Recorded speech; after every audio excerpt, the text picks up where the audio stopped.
আমার মেলার প্রস্তুতি চলছে জোর কদমে। মালদার রতুয়া ব্লকের ফুটবল ময়দানে এই মেলার আয়োজন করা হবে। মেলাতে মূলত বিভিন্ন শিক্ষামূলক এবং বিভিন্ন রকম প্রদর্শনীর আয়োজন করা হবে। বাংলার শিল্প সহ শিল্পীদের হাতের কাজ তুলে ধরা হবে এই মেলার মাধ্যমে। রতুয়া ব্লকে এই ধরনের মেলা হওয়ায় আনন্দিত এলাকাবাসীরা। প্রায় দিন কয়েকের মেলায় শিক্ষামূলক প্রদর্শনী দেখতে ভিড় জমান দূর দূরান্ত থেকে আগত দর্শকেরা। এই মেলার আয়োজন করে থাকে নর্থ মালদা শিক্ষা নিকেতন। আগামী ৪ঠা জানুয়ারি থেকে ৯ জানুয়ারি পর্যন্ত বিভিন্ন প্রদর্শন এবং বহিরাগত শিল্পীদের নিয়ে আয়োজন করা হবে এই মেলার।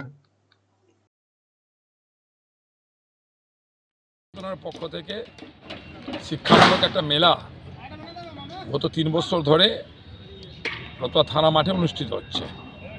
এবারও আগামী ৪ঠা জানুয়ারি থেকে ৯ জানুয়ারি পর্যন্ত এই মেলা চলবে। এখানে নববর্ষে এই মেলা প্রতি বছরই হয়। এবার মেলা আরও জাঁকজমক হবে বলে আমি মনে করছি। প্রচুর মানুষের চাহিদা, প্রচুর ছাত্রছাত্রীদের চাহিদা। এটা একটা শিক্ষামূলক মেলা, তাদের চাহিদা। আমরা প্রস্তুতি শুরু করেছি। এখানে মেলা কর্তৃপক্ষ যারা আছেন তারাও তৎপরতার সাথে এটা দেখাশোনা করছেন। আমার আশা রাখছি এবার প্রচুর মানুষের আনাগোনা হবে, এখানে প্রচুর মানুষের ভিড় হবে এবং একটা বর্ণাঢ্য শোভাযাত্রার মধ্য দিয়ে এই মেলাটার ৪ তারিখে শুরু হবে। আমরা সমস্ত মানুষকে আহ্বান করছি এই সুন্দর মেলায় আসার, আর সর্বস্তরের মানুষের কাছে আহ্বান করছি যাতে এই মেলাটাকে সুন্দরভাবে শেষ করা